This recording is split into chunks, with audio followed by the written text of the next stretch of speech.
അയല പൊരിച്ചതുണ്ട്, കരിമീൻ വറുത്തതുണ്ട്, കൊടംപുളിയിട്ട് വെച്ച നല്ല ചെമ്മീൻ കറിയുണ്ട്. ചെമ്മീൻ കറിയാ? ഇവിടെയാ? ഇവിടെ ചാള വാങ്ങിട്ട് തന്നെ 4 മാസം കഴിഞ്ഞ്. വല്ലപ്പോഴും ഒരു മീന്റെ മണം വേണോന്ന് തോന്നുമ്പോ ഞാൻ ആ മീൻകാരുടെ വെട്ടിന്നേ 2 ഐസ് കട്ട ഇങ്ങോട്ട് എടുത്തോണ്ട് വരും. എന്നിട്ട് അത് അലിയിച്ച വെള്ളത്തിൽ കിഴങ്ങ് മുഴുങ്ങി അങ്ങ് തിന്നു.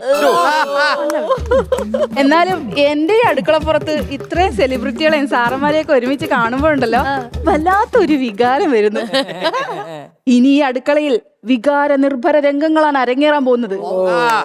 കാരണം ഞാൻ പറയാൻ പോകുന്ന കണ്ടന്റ് വികാരം. അഖിലേ, അതല്ലേ ഏട്ടാ, ഇമോഷൻസ് ഒന്ന് പറഞ്ഞു കൊടുക്കുക ചേച്ചി. അവന് ലൂസ് മോഷനാ. ഈ വികാരങ്ങളും ഇമോഷനും ഒരേ അർത്ഥമാണെങ്കിലും ഉണ്ടല്ലോ, വികാരം എന്ന് കേൾക്കുമ്പോൾ നമ്മുടെ മലയാളികൾക്ക് ആദ്യം ഓർമ്മ വരുന്നത് അശോഭി ഞാനൊരു വികാര ജീവിയാണ് എന്ന സീനിലെ ഇമോഷനാണ്. വികാരങ്ങൾ പൊതുവേ 4 തരത്തിലാണ് കേട്ടോ ഉള്ളത്. സന്തോഷം, ദുഃഖം, പേടി, ദേഷ്യം. ഇതിനു പുറമെ ഞാൻ തന്നെ ഗവേഷണത്തിലൂടെ കണ്ടെത്തിയ 2 വികാരങ്ങളാണ് കുന്തളിപ്പ്, കുരുപൊട്ടൽ. ഇതില് കുന്തളിപ്പ് കാണണമെങ്കിലേ നീലക്കാക്ക, മഞ്ഞത്തത്ത, പച്ചക്കുയിൽ എന്നൊക്കെ പറയുന്ന ചില ഓൺലൈൻ മീഡിയ ചാനൽ എടുത്ത് നോക്കിയാൽ മതി. ഇനി കുരുപൊട്ടലാണ് കാണണമെങ്കിൽ അതിന്റെ കമന്റ് ബോക്സും. ഈ പത്തായത്തിൽ നെല്ലുണ്ടെങ്കിലേ എലി അങ്ങ് പട്ടായെന്നും വരൂ എന്ന് പറയുന്ന പോലെയാണ് ഉദ്ഘാടനത്തിന് ഒരു നടിയുണ്ടെങ്കിൽ ഇവന്മാർ ഏത് ഉഗാണ്ടെന്നും വരും. എന്നിട്ട് ജെയിംസ് കാമറോൺ പോലും സെറ്റ് ചെയ്യാത്ത ക്യാമറ ആംഗിളിലൂടെ ഇവന്മാര് വീഡിയോ എടുക്കും. ആരും കാണാത്തത് കാണും, കേൾക്കാത്തത് കേൾക്കും. കാണ്ടാമൃഗത്തിന് വരെ രോമാഞ്ചം വരുന്ന രീതിയിലുള്ള ക്യാപ്ഷനുകൾ എഴുതിയെടുക്കും. എന്നിട്ട് അതിന്റെ കമന്റ് ബോക്സ് നോക്കിയാൽ കാണാം നാണമില്ലേ, മാനമില്ലേ, സ്ത്രീത്വമില്ലേ, അഭിമാനമില്ലേ, ഈ വീഡിയോയുടെ ഫുൾ ലിങ്ക് ഇല്ലേത്. വേറൊരു കമന്റ് ബോക്സ് ഞാൻ കണ്ടു കേട്ടോ ശ്രീവിദ്യയെ. അതിൽ പറയുക തമന്നയോട് നൈറ്റി ഇടാൻ പറയുന്ന അമ്മായിമാരും സമന്തയോട് സാരി ഉടുക്കാൻ പറയുന്ന അമ്മാവന്മാരും. പിന്നെ തമന്ന നൈറ്റി ഇട്ട് റേഷൻ കട അരി മേടിക്കാൻ പോവല്ലേ, ഇത് ഐറ്റം ഡാൻസ് ആണ് മിസ്റ്റർ. ഇവർ ഈ കമന്റ് ഇട്ടിട്ട് നേരെ പോകുന്ന എങ്ങോട്ടേക്കെന്നറിയോ? യൂട്യൂബിലേക്ക് ഇതേ ഐറ്റം ഡാൻസ് ഇരുന്ന് കാണാൻ. ചോദിച്ചാ പറയും തെറ്റ് കണ്ടുപിടിക്കാനാന്ന്. ഈ 1ഉം 2ഉം തവണ കാണുന്നതൊക്കെ തെറ്റ് കണ്ടുപിടിക്കാനാണെന്ന് പറയാം. ഈ 56 വയസ്സുള്ള കള്ളക്കളവൻ ഇത് 66 പ്രാവശ്യം എടുത്ത് കാണുന്നത്. അത് തന്നെ ഒരു തെറ്റല്ലേ ചേട്ടാ? അതാ ഞാൻ പറഞ്ഞത്. എന്തായാലും ഈ വികാരങ്ങളുടെ കാര്യം പറഞ്ഞപ്പോഴേ ഈ സന്തോഷം എന്ന് പറയുന്ന ഒരു വികാരം ഉണ്ടല്ലോ, നമ്മുടെ പണ്ടുള്ള അച്ഛന്മാര് ഒട്ടും പ്രകടിപ്പിക്കാത്തൊരു വികാരം അത്. അതെ. പണ്ട് ഞാൻ 10ാം ക്ലാസ്സിൽ ഫുൾ A+ കിട്ടിയെന്നും പറഞ്ഞ് എന്റെ അച്ഛനോട് ചെന്ന് പറഞ്ഞപ്പോ ബിഗ് ബിയിലെ മമ്മൂക്കെ പോലെ ഒരു നോട്ടവും ഒരു മൂളലും. എന്നിട്ട് ഓടിച്ചെന്ന് മുറിക്കാതെ കയറിയിട്ട് കഥ കുറ്റിയിട്ട് ആ പുലരിക്കിണ്ണം പൊന്നിൽ ഡാൻസ് കളിക്കുക. എന്നാ ആ ഡാൻസ് എന്റെ മുന്നിൽ കളിച്ചിരുന്നെങ്കിൽ എനിക്ക് ഇച്ചിരി സന്തോഷമാവൂലേ? അത് സമ്മതിക്കില്ല. എന്നാ അച്ഛൻ 2 എണ്ണം അടിച്ചിട്ടിരിക്കുമ്പോഴാണ് ഞാനിത് ചെന്ന് പറയുന്നതെങ്കിൽ ആ പമരത്തിലെ മമ്മൂക്കയാവും. എന്നിട്ട് ആ നാട് മുഴുവൻ പാടി നടക്കും, എന്റെ മോള് പരീക്ഷ പാസ്സായി കേട്ടാ, ഞാൻ അവളെ ഡാക്ടറാക്കാൻ പോകുകയാണ്. ഈ അച്ഛന്മാര് സന്തോഷം പ്രകടിപ്പിക്കാത്ത പോലെയാണ് നമ്മുടെ ചില ഭർത്താക്കന്മാര് സ്നേഹം പ്രകടിപ്പിക്കില്ല. ഈ ദൈവത്തെ പോലെയാണ് ഇവരുടെ സ്നേഹം കേട്ടോ. ഉണ്ടെന്ന് പറയുന്നതല്ലാതെ ഇത് കാണാൻ പറ്റില്ല. പിന്നെ സ്വന്തം ഭാര്യയുടെ സൗന്ദര്യം അറിയണമെങ്കിൽ അയൽക്കാരന്റെ ജനലിലൂടെ നോക്കണോന്ന് പറയുന്ന പോലെയാണ് സ്വന്തം ഭർത്താവിന്റെ സ്നേഹം അറിയണമെങ്കിൽ പുള്ളിയുടെ 10ാം ക്ലാസ്സിലെ വാട്സപ്പ് ചാറ്റ് എടുത്തു അതിലെ പെൺപിള്ളേരോട് ഉണ്ടോ, ഉറങ്ങിയോ, കഴിച്ചോ, കുടിച്ചോ, റെസ്റ്റ് എടുത്തോ. ഇവിടെ ഞാൻ കിഡ്നി മാറ്റി വെച്ച് വന്ന് കടന്നാലും പറയും പോയി ചട്നി അരയ്ക്കാൻ. പിന്നെ ഇങ്ങനെയൊക്കെ ആണെങ്കിലും ഈ പ്രകടിപ്പിക്കാത്ത സ്നേഹം ഉണ്ടല്ലോ, അത് മൂത്രത്തിക്കല്ല് പോലെയാ. കാണാൻ പറ്റൂലെങ്കിലും ഭയങ്കര വേദനയായി. ഇനി ആകെപ്പാടുള്ള എന്റെ പ്രതീക്ഷ ഈ മുരിങ്ങക്കോല വെട്ടിയാലും ഞങ്ങൾ സാമ്പാറിലിട്ട് കൊടുക്കാം. ഞാൻ പുള്ളിയോട് പറഞ്ഞേ, നിങ്ങൾക്ക് ഈ വികാരങ്ങള് പ്രകടിപ്പിക്കാനുള്ള മടിയാണെങ്കിൽ നിങ്ങൾ എനിക്ക് റീൽസ് ആയിട്ട് അയക്കി. ഇപ്പൊ എല്ലാരും അങ്ങനെയാണല്ലോ, റീൽസ് അങ്ങോട്ടും ഇങ്ങോട്ടും ഷെയർ ചെയ്യല്ലോ. എന്താ ഈ കുട്ടിയൊക്കെ അയച്ച എത്ര റീൽസ് എന്റെ കിടക്കുന്നുണ്ട് ഞാൻ. പുള്ളി റീൽസ് അയച്ചു കേട്ടോ. പുള്ളി അയച്ച റീൽസിൽ നിന്ന് ഏകദേശം എല്ലാ വികാരങ്ങളും എനിക്ക് മനസ്സിലായി. പക്ഷേ ഏത് വികാരം പ്രകടിപ്പിക്കാനാണ് ഈ അലൻ ജോസ് പെരേരയുടെ 6 ഒക്കെ റീൽസ് എനിക്ക് മനസ്സിലാവില്ല. അത് പറഞ്ഞാൽ ഇന്നൊന്നും തീരൂല. നമുക്ക് അടുത്ത വികാരത്തിലേക്ക് പോകാം. അടുത്താണ് ഈ ദേഷ്യം എന്ന് പറയുന്നത്. ഈ ദേഷ്യം ഏറ്റവും കൂടുതലുള്ള ജീവി ആരാന്നറിയോ? ഇല്ല. സിംഹം. സിംഹമോ? അത് അക്ഷയ സെന്ററിലെ ചേച്ചിയാണ്. നമ്മള് ചേച്ചി എന്ന് പറഞ്ഞ അങ്ങോട്ട് ചെല്ലുമ്പോ എന്ത് ഇതാണ് ചേച്ചിയുടെ എക്സ്പ്രഷൻ. അതെ. എനിക്ക് തോന്നുന്നത് ഇവർക്ക് ദേഷ്യത്തിന്റെ അളവനുസരിച്ചിട്ടാണ് ശമ്പളം കൊടുക്കുന്നത്. അതുപോലെ തന്നെയാണ് ചിലര് പറയാറുണ്ട് വിരഹവേദനയാണ് ലോകത്തെ ഏറ്റവും വലിയ വേദന എന്ന്. വെറുതെയാ. അവന്റെ കൈ കതകിന്റെ ഇടയിൽ കുടുങ്ങി കാണില്ല, അല്ലെങ്കിൽ അവന്റെ കാലിലെ ചെറുവിരൽ കട്ടിലിന്റെ കാലിൽ ഇടിച്ചു കാണില്ല. അതുകൊണ്ടാണ് അവൻ അങ്ങനെ പറയുന്നത്. പിന്നെ എല്ലാരും അംഗീകരിക്കുന്ന പോലെ വിശപ്പ് അത് ഒരു വലിയ വികാരമാണല്ലേ. ആ വികാരം മനസ്സിലാക്കി ഞാൻ ഇവിടത്തെ ക്യാൻറ്റീനിൽ ചെന്ന് 5-ാം വട്ടം ചോറ് ചോദിച്ചു. അപ്പൊ അവിടുത്തെ ചേച്ചി എല്ലാവർക്കും കൊടുക്കുന്ന ഉപദേശം എനിക്കും തന്നു. പക്ഷെ ചെറിയൊരു വ്യത്യാസമുണ്ട്. ചേച്ചി എല്ലാരോടും പറയാറുണ്ട് മക്കളെ ഫുഡ് വേസ്റ്റ് ആക്കരുത്, ഫുഡ് വേസ്റ്റ് ആക്കരുത് എന്ന്. എന്നോട് പറയാ മക്കളെ വേസ്റ്റ് ഫുഡാക്കല്ലേടാ. അങ്ങനെ ഞാനത് വിട്ടു, മനസ്സിൽ വെച്ചില്ലെന്ന്. പിന്നെ ഇപ്പോഴത്തെ പിള്ളേരുടെ ഓരോരോ വികാരങ്ങളുണ്ടല്ലോ, അത് ഈ social media trend, Instagram reels ഇതൊക്കെയാ. പണ്ട് എൻ്റെ മാമിയുടെ മോളില്ലേ, ഡ്രസ്സ് മാറുമ്പോ ആരോ ഒളിഞ്ഞു നോക്കിന്നും പറഞ്ഞ് അവനെ തെങ്ങി കെട്ടിയിട്ട് അടിച്ചു.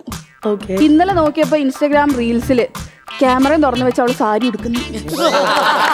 പറയാ get ready with me 100K follow ആയിട്ടുള്ളൂ, 1 മില്യൺ പേര് കാണണമെന്ന്. ഈ പിള്ളേരുടെ ഒരു പാഷനേ എനിക്കിത്. എന്തായാലും വികാരങ്ങളുടെ കാര്യം പറയുമ്പോ എന്നെ സംബന്ധിച്ച് ഏറ്റവും വലിയ വികാരം എന്താണെന്നറിയോ? നമ്മുടെ കയ്യിൽ കുറച്ച് പൈസ വരുമ്പോ നമുക്ക് കിട്ടുന്ന സന്തോഷവും ധൈര്യവും ഒക്കെ ഉണ്ടല്ലോ, അത് എല്ലാവർക്കും വലിയ വികാരമാണ്. പിന്നെ ഈ അലീന പടിക്കൽ എന്നോട് ഇടയ്ക്കിടയ്ക്ക് പറയാറുണ്ട് പണം കൊണ്ട് സന്തോഷം വാങ്ങാൻ പറ്റില്ല, സന്തോഷം വാങ്ങാൻ പറ്റില്ല എന്ന്. അത് അലീനയോട് കാശ് കടം ചോദിക്കാതിരിക്കാനുള്ള ടെക്നിക്കാ. നിങ്ങളൊന്ന് ആലോചിച്ച് നോക്ക്, നല്ലോണം വിഷമം വരുമ്പോ ഒരു 10 പവന്റെ മാലയും ഒരു 10,000 ഇവിടെ പട്ടുസാരി കൊടുത്ത് ബെൻസ് കാറിലിരുന്ന് കരയുന്ന ഒരു അവസ്ഥ ആലോചിക്കുമ്പോ തന്നെ ഒരു സന്തോഷം തോന്നില്ലേ? അതാ ഞാൻ പറഞ്ഞത്. ഈ ഒരു സത്യം മനസ്സിലാക്കിയ ഞാൻ പൈസ ഉണ്ടാക്കാൻ നോക്കി. അപ്പോഴാണ് പെട്ടെന്ന് പൈസ ഉണ്ടാക്കുന്നത് ഈ മണി ചെയിനിലൂടെയാ. അങ്ങനെ ഞങ്ങൾ ഞങ്ങളുടെ സുമേഷ് സാറിനെ കണ്ടു കേട്ടോ. പുള്ളി എല്ലാരും സുമേഷ് സാറിനെ വിളിക്കുന്നത്, പുള്ളിയുടെ അച്ഛൻ വരെ സുമേഷ് സാറിനെ വിളിക്കുന്നത്. പുള്ളി ഞങ്ങളോട് പറഞ്ഞു വെറും 3 മാസം, നമുക്ക് താഴെ 4 പേര്, അതിന് താഴെ 8 പേര്, അതിന് താഴെ 16 പേര്, ഈ 16 പേരുടെയൊന്നും ഇൻകം കിട്ടുമെന്ന്. 3 മാസം കഴിഞ്ഞ് ഇൻകം എവിടെയെന്ന് അന്വേഷിച്ചു പോയ ഞങ്ങള് സുമേഷ് സാറിനെ കണ്ടത് സെൻട്രൽ ജയിലിലാ. പിന്നെ മണി ചെയിൻ അല്ല, എന്റെ താലി ചെയിൻ വിറ്റ് ജാമ്യത്തിൽ ഇറക്കി പുള്ളിയെ. പിന്നെ ഇൻകം കിട്ടിയോന്നല്ലേ? കിട്ടി. ഈ 16 പേരുടെയും സ്ത്രീലിംഗവും പുല്ലിംഗവും ചേർത്ത് നല്ല അതോടെ ഞാൻ ആ പരിപാടി അങ്ങ് നിർത്തി. എനിക്കപ്പോൾ ഒരു കാര്യം മനസ്സിലായി, എല്ലാവരും പൈസ ഉണ്ടാക്കിയത് അവർ സ്വന്തമായിട്ട് അധ്വാനിച്ച പൈസ കൊണ്ട് മാത്രമൊന്നുമല്ല, അവർക്ക് പാരമ്പര്യമായിട്ട് എന്തൊക്കെയോ കിട്ടിയിട്ടുണ്ട്. എനിക്കും കിട്ടി, വെരിക്കോസ് വെയിനും മുടി ഒഴിച്ചിട്ടുണ്ട്. എല്ലാത്തിനും കാരണം എൻ്റെ അപ്പൂപ്പനാ. പണ്ട് പട്ടച്ചാരയത്തിന് വില കൂടിയപ്പോ സ്വന്തമായിട്ട് പര്യാപ്തനാവാൻ വേണ്ടി ഞങ്ങളുടെ തറവാട് സ്ഥലം 365 രൂപയ്ക്ക് മറിച്ച് വിറ്റു. ഇന്ന് ആ സ്ഥലത്തിരിക്കുന്ന എന്താണെന്നറിയോ? ലുലുമാളാ, ലുലുമാൾ. മണ്ടനായ വൃദ്ധൻ. അങ്ങനെ പട്ടച്ചാരയം ബിസിനസ് തുടങ്ങി 4 നാൾ എക്സൈസ് വന്ന് ചട്ടി തല്ലി പൊട്ടിച്ചു. അങ്ങനെ സ്റ്റാർട്ടപ്പ് തകർന്ന വിഷമത്തില് ആകെ വിഷമത്തിലായി, മാനസികമായി തളർന്നു. പിന്നെ മൂഡ് ഓഫ് ആയി, ഡിപ്രഷനായി, വീട്ടിലിരിപ്പായി, 10-12 പിള്ളേരായി. ഞാൻ പറഞ്ഞില്ലേ അഖിലേ മാനസികമായി തളർന്നെന്ന്. മാനസികമായേ തളർന്നുള്ളൂ. എന്തായാലും ഈ വീട്ടമ്മയുടെ ഓരോ വികാരങ്ങളും ഇങ്ങനെ ഇരുന്ന് പറഞ്ഞപ്പോ എന്തോ ഒരു മനസ്സിനൊരു മനസ്സുഖം. നീ ഇത് കേട്ടിട്ട് നിങ്ങൾക്ക് എന്ത് വികാരം തോന്നുന്നതെന്ന് വെച്ചാൽ പറഞ്ഞു കേട്ടോ. പക്ഷെ ഞങ്ങള് വീട്ടമ്മമാർക്കുണ്ടല്ലോ ഇങ്ങനെ പറയുന്നതൊക്കെ ആരെങ്കിലും ഒന്ന് കേൾക്കാനിരുന്നാ മതിന്നേ, അത്രയും ഞങ്ങൾക്ക് ആവശ്യമുള്ളൂ. ഈ വീട്ടമ്മമാര് അല്ലെങ്കിൽ അമ്മമാരാണ് ഒരു വികാരം കൊണ്ട് മറ്റൊരു വികാരത്തെ ഏറ്റവും നന്നായിട്ട് ഒളിപ്പിക്കുന്നത്. നിങ്ങൾ കണ്ടിട്ടില്ലേ, പ്രസവ സമയത്തെ വേദന എന്ന വികാരത്തെ കുഞ്ഞിന്റെ മുഖം കാണുമ്പോഴുള്ള സന്തോഷം എന്ന വികാരം കൊണ്ട് മറച്ചു പിടിക്കുന്നത്? അത് പ്രസവം അത്ര എളുപ്പമായതുകൊണ്ടല്ല അഖിലേ, അതുണ്ടല്ലോ. ഞാനല്ല, അതാണ് അമ്മമാര്. പക്ഷെ ഞാൻ ആലോചിക്കാറുണ്ട് കേട്ടോ, എത്ര അമ്മമാര് സ്ത്രീകള് വികാരങ്ങൾ പുറത്ത് പ്രകടിപ്പിക്കാൻ കഴിയാതെ ജീവിക്കുന്നുണ്ട്. അവർക്ക് എല്ലാവർക്കും എന്റെ വലിയൊരു നമസ്കാരം.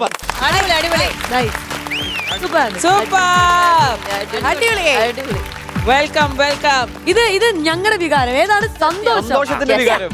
സൂപ്പറായിരുന്നു. പിന്നെ കാര്യമായിട്ട് പറയാനുള്ളത് തമാശയോടുകൂടി പറഞ്ഞ് കാര്യമായിട്ട് പറയുന്നു. അല്ല, വേറെ കേസുണ്ടോ? അതായത് നമ്മൾ പലരും ഇന്ന് പറയാൻ മടിക്കുന്ന, ധൈര്യപ്പെടാത്ത കാര്യങ്ങളില്ലേ, കുറെ കാര്യങ്ങളുണ്ട്. നമുക്ക് പറയുന്നുണ്ട് സോഷ്യൽ മീഡിയ കാണുമ്പോൾ, അതെല്ലാം കറക്റ്റ് പറഞ്ഞിട്ടുണ്ട്. അടിപൊളി. പിന്നെ എന്താണെന്നറിയോ, കൂട്ടുകാരെയൊക്കെ മുന്നിലിരുന്ന് സംസാരിക്കൂലേ, അങ്ങനെയാണ് സംസാരിക്കുന്നത്. ഭയങ്കര രസം. അല്ല, നമ്മുടെ വീട്ടിൽ നമ്മുടെ അമ്മമാര് അടുക്കളയിൽ പണിയെടുക്കുമ്പോൾ അല്ലാതെ ഡൈനിങ് ടേബിളിൽ ഭക്ഷണം വിളമ്പുമ്പോൾ ഇങ്ങനെ കുറേ കാര്യങ്ങൾ പറയും. പക്ഷെ നമ്മൾ അത് ഭയങ്കര നിസ്സാരമായിട്ടാണ് കേൾക്കുക. ആ രീതിയിലാണ് ഭയങ്കര പക്വത, ഭയങ്കര സിമ്പിളായിട്ടാണ്. എന്നാൽ എല്ലാം ടോപ്പിക്, എല്ലാം വാക്കുകൾ ഭയങ്കര സ്ട്രോങ് ആയിരുന്നു. Thank you. സൂപ്പർ. ലിയ നല്ല സ്റ്റോറി ആയിരുന്നു കേട്ടോ. ഇത് എത്ര ദിവസം എടുത്തത് ക്രിയേറ്റ് ചെയ്തെല്ലാം സെറ്റ് ആവാൻ? ഇത് ഇപ്പൊ ഇവിടുന്ന് വിളിക്കുമ്പോ തലേ ദിവസമൊക്കെ ആയിരിക്കും നമ്മള് അയ്യോ. എഴുതാനിരിക്കുക. പക്ഷെ കുറച്ച് സമയം കിട്ടിയിരുന്നു. സ്വന്തമായിട്ടാണ് എഴുതിയേ? ഇത് സ്വന്തമായിട്ട്. ലിയ നമ്മുടെ തന്നെ ഫൺസ് അപ്പോൺ എ ടൈമിൽ ഉണ്ടായിരുന്ന കേട്ടോ. ഫൺസ് അപ്പോൺ എ ടൈമിൽ ഉണ്ടായിരുന്നതാണ്. ഒരുപാട് സ്റ്റാൻഡപ്പ് കോമഡി ചെയ്യുന്ന ഒരാളാണ്. എക്സ്പേർട്ട് ആണ് ലിയ അല്ലേ? ഇവിടെ ആ ലാസ്റ്റ് പറഞ്ഞ പോയിന്റ് ഉണ്ടല്ലോ, അത് നമ്മുടെ എല്ലാവരുടെ അമ്മമാരെ ഒന്ന് കേൾക്കാൻ ഒരാളുണ്ടായാൽ മതി. നമ്മൾ തിരിച്ചൊന്നും പറയണമെന്നില്ല. അതന്നെയല്ലേ പറഞ്ഞ അമ്മ, നമ്മുടെ വീട്ടമ്മമാരുടെ ആക്ച്വൽ സ്ഥിതിയാണ് കാണിച്ചിട്ടുണ്ട്. ഈ പറഞ്ഞത് കുറച്ച് സാറ് ഞാൻ കട കൊടുക്കുക കേട്ടോ, എവിടെയെങ്കിലും പോകും പ്രസംഗിക്കും. സന്തോഷം. ശ്വേത ചേച്ചി ഇവിടെ വരുമ്പോ എന്റെ മനസ്സിൽ വേറൊരു വികാരം കൂടെ ഉണ്ടായിരുന്നു. ശ്വേത ചേച്ചി ഇവിടെ വരുന്ന എല്ലാവർക്കും എടുക്കുന്ന ആ കെട്ടിപ്പിടുത്തം എനിക്കും തരുമോ? ഓ പിന്നെ വാ വാ വാ വാ.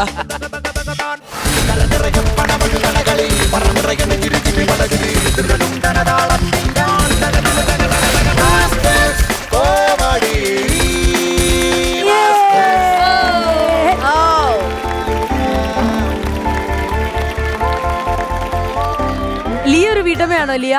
ഞാൻ വീട്ടമ്മയാണ്, 2 കുട്ടികളുടെ അമ്മയാണ്. അതെയോ? എവിടെ സ്ഥലം എവിടെയാ? പാലക്കാട് ആലത്തൂര്. എന്തായാലും നല്ലൊരു സ്റ്റാൻഡപ്പ് കോമഡി നമ്മൾ കണ്ടു കഴിഞ്ഞു. ശ്വേത ചേച്ചിയുടെ ഹഗ്ഗും കിട്ടി. ഹാപ്പി അല്ലേ ലിയ? ഹാപ്പിയായി. അപ്പൊ ഇനിയും ഇതുപോലത്തെ നിമിഷങ്ങളുമായിട്ട് വരണം. അടുത്ത വേറൊരു വികാരവുമായിട്ട് വരണം. അതെ അതെ. കോമഡി.